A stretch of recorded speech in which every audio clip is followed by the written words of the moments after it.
Hello friends, welcome back. Welcome to fact with दीपक।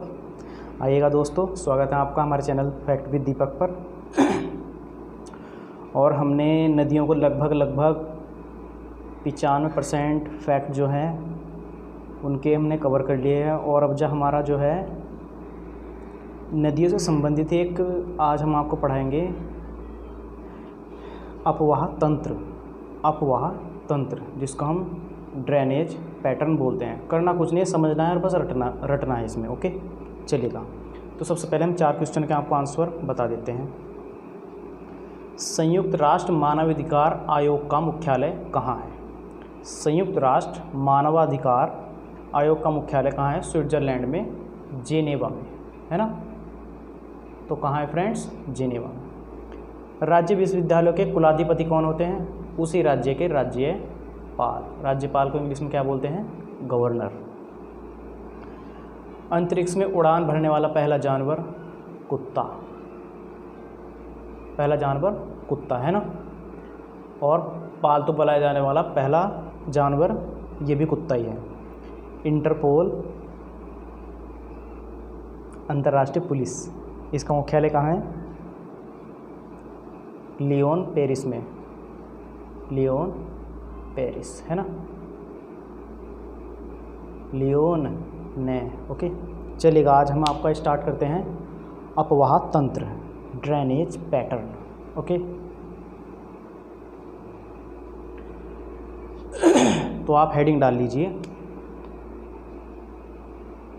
ये 71 part है Indian geography का। Okay, अपवाह तंत्र।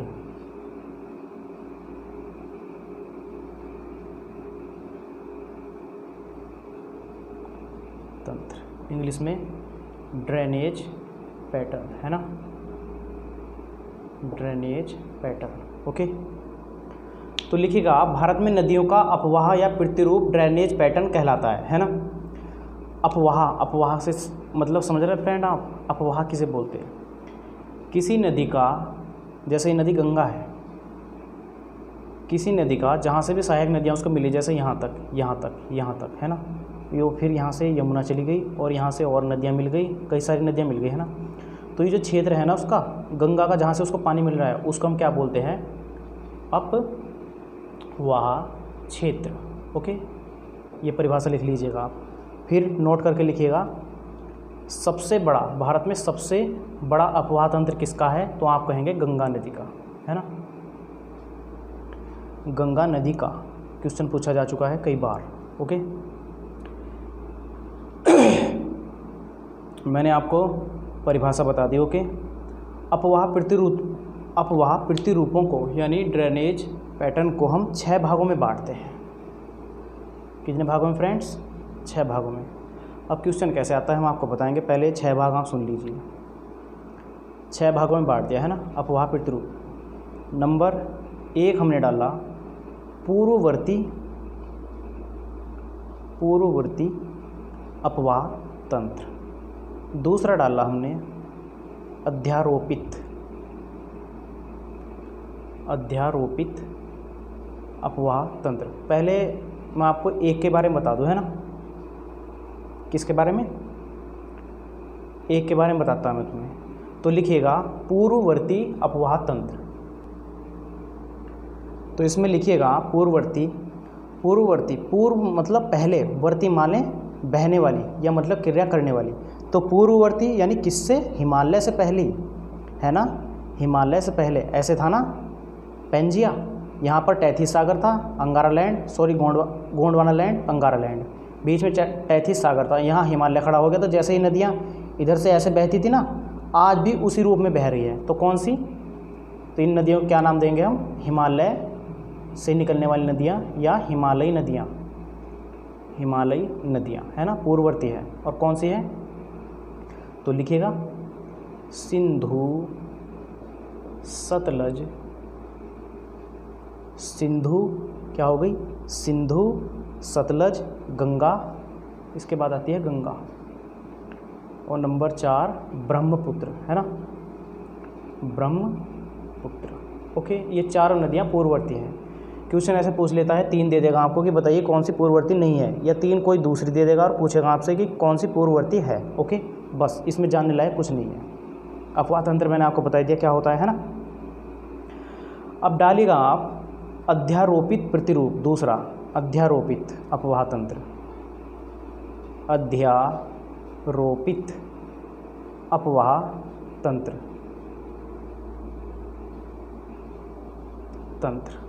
ओके फ्रेंड्स, इसमें आप लिखिएगा केवल प्रायद्वीपीय नदियां ही आती है इसमें, प्रायद्वीपीय पठार से निकलने वाली नदियां। ओके, कौन कौन सी, तो इसमें लिख लीजिएगा आप प्रायद्वीपीय पठारों से निकलने वाली नदियाँ। ओके, इसमें और जानने लायक कुछ नहीं है, पर एक मोस्ट चीज़ लिख लीजिएगा आप, प्रायद्वीपीय पठार पर लावा का प्रभाव, प्रायद्वीपीय पठार पर लावा का प्रभाव किस युग में हुआ था, क्रीटेशियस काल में, क्रीटेशियस काल में। ओके, क्रीटेशियस काल में प्रायद्वीपीय पठार पर लावा, है ना, जब ज्वालामुखी फटी तो लावा निकला। ओके,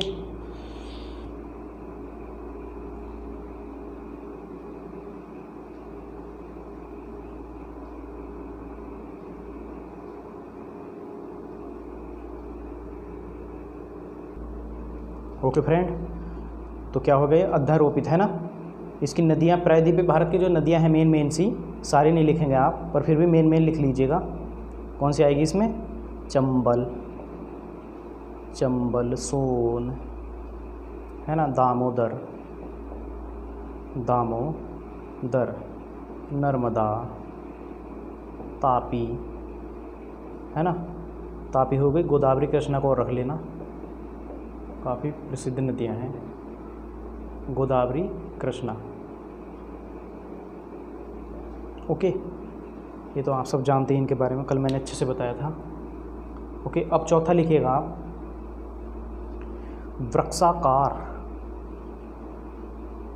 वृक्षाकार अपवाह तंत्र, है ना। वृक्षाकार मतलब कोई नदी यदि ऐसे जा रही है, मेन नदी, है ना, और उसकी सहायक तो उसमें मिल ही रही है, हर नदी में सहायक नदियाँ जरूर मिलती है ना, और कुछ नदी सहायक की भी सहायक होती है, ऐसे देखिएगा, ये देखिए, कुछ सहायक की भी सहायक होती है, ये इस प्रकार से। तो अब आप देख के बताइएगा, ये नदी मान लिया गंगा है और नदी का मुहाना यहाँ पर, अब मुझे देख के बताइएगा, ये ऐसे ना लग रही है आपको जैसे स्ट्रक्चर जैसे एक पेड़ बन गया है, वृक्ष, है ना। तो जिस नदी का अपवाह तंत्र उसके बहने की धारा को या उसकी सहायक नदी द्वारा बने गई स्ट्रक्चर यानी संरचना को वृक्षाकार के रूप में दिखाता हो, तो हम उसके क्या कहते हैं, वृक्षाकार अपवाह तंत्र। ओके, वृक्षाकार अपवाह तंत्र। इसमें देखिएगा, समझिएगा जो मैं आपको बता रहा हूँ, ये आप समझ लीजिएगा, सहायक नदियों में भी सहायक मिल रही है। ओके, अब मैं आपको डेफिनेशन अच्छे से बताता हूँ।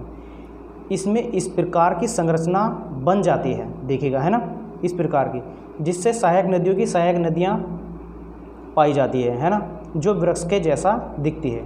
इसमें उत्तर भारत के मैदान में ये गंगा नदी तथा प्रायद्वीपीय भारत की गोदावरी, कृष्णा, कावेरी आती है। ओके, ये सभी वृक्षाकार तथा अध्यारोपित दोनों प्रकार की भी हो सकती है। ओके, देखिएगा,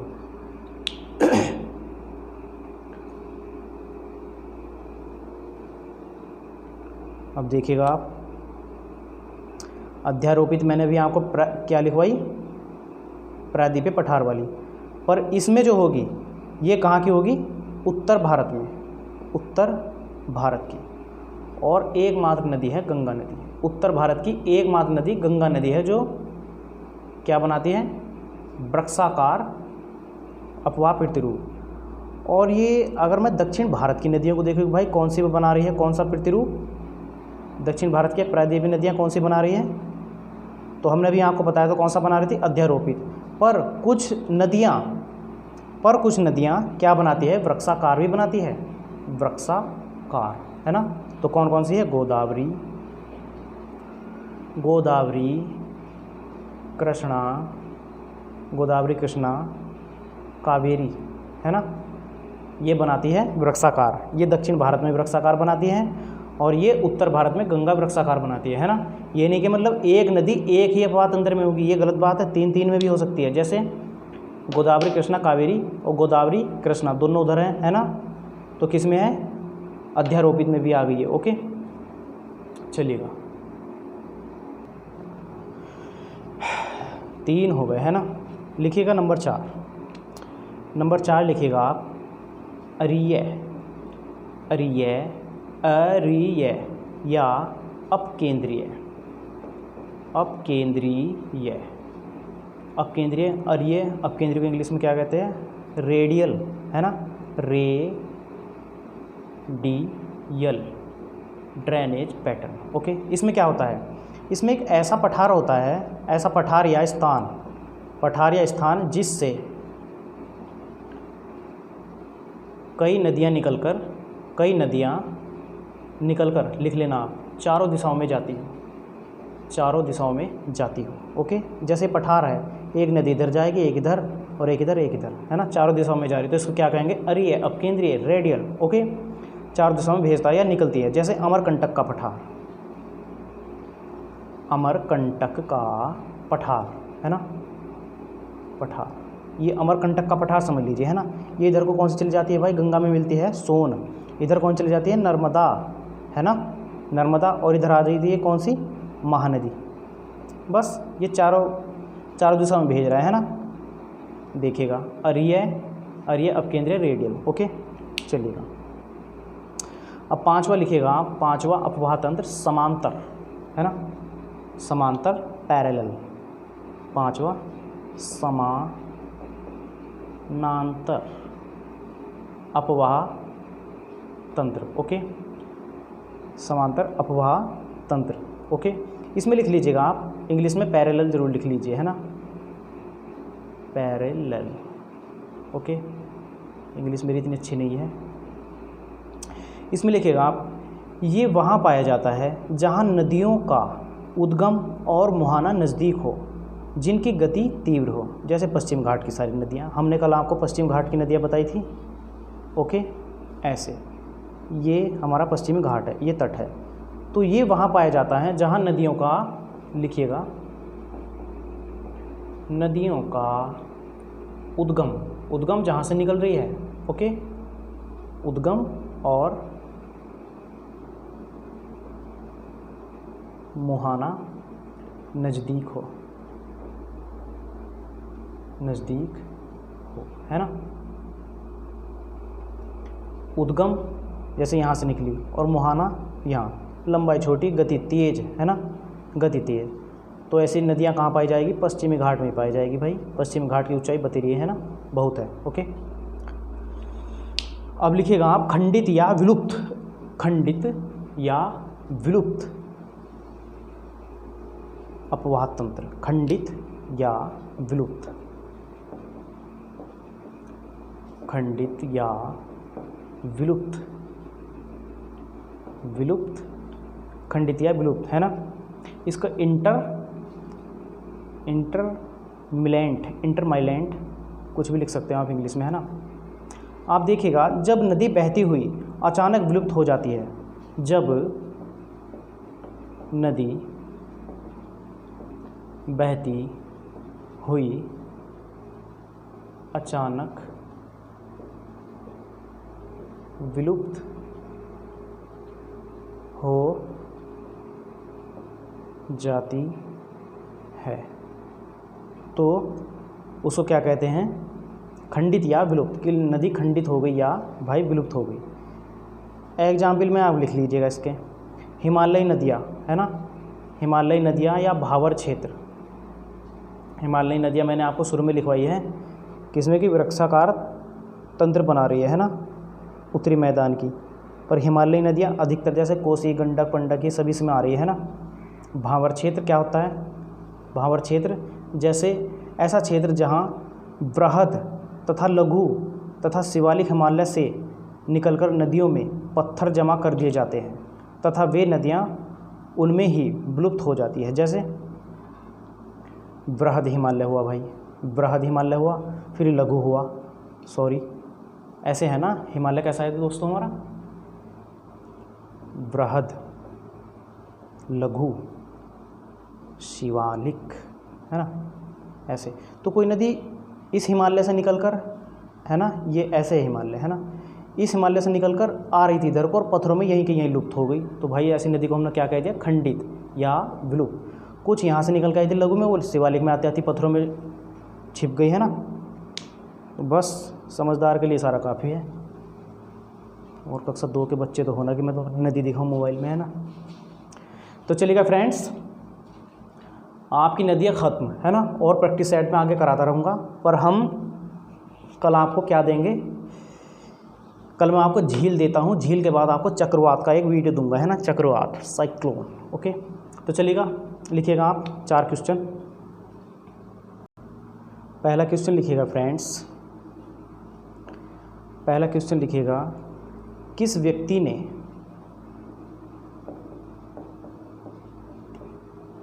ने भारत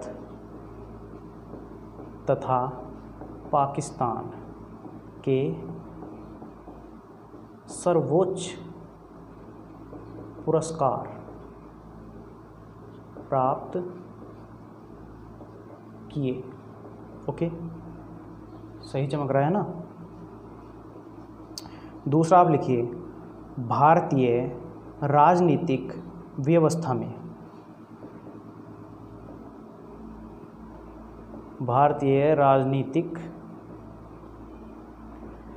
व्यवस्था में किसकी सर्वोच्चता है भाई, किसकी सर्वोच्चता है। ओके, नंबर 3 आप ये लिखिएगा कि लोकसभा के अध्यक्ष को कौन हटाता है, लोकसभा के अध्यक्ष को कौन हटाता है या कैसे हटाया जा सकता है भाई, हटाता है लोकसभा अध्यक्ष यानी स्पीकर की बात कर रहे हैं। ओके, अब लिखिएगा राज्यसभा, सभी जानते होंगे आप, है ना, राज्यसभा संसद का उच्च सदन है ना। राज्यसभा में 1/3 सदस्य कितने वर्षों बाद, मतलब क्या होता है, निर्वाचित होते हैं, या कितने वर्षों बाद अवकाश ग्रहण करते हैं या छुट्टी लेते हैं, है ना। राज्यसभा में 1/3 सदस्य कितने वर्षों बाद अवकाश ग्रहण करते हैं। ओके, तो ठीक है फ्रेंड्स, मिलते हैं कल नेक्स्ट लेक्चर में। कल हम लेक्चर लेने वाले हैं झील का। ओके, झील के बाद आएंगे हम चक्रवात, चक्रवात के बाद आर्थिक भूगोल। ओके, और भूगोल के बाद हम आपको बायोलॉजी बिल्कुल मस्त वाली पढ़ाएंगे। ओके, चलिएगा, तो मिलते हैं नेक्स्ट लेक्चर में।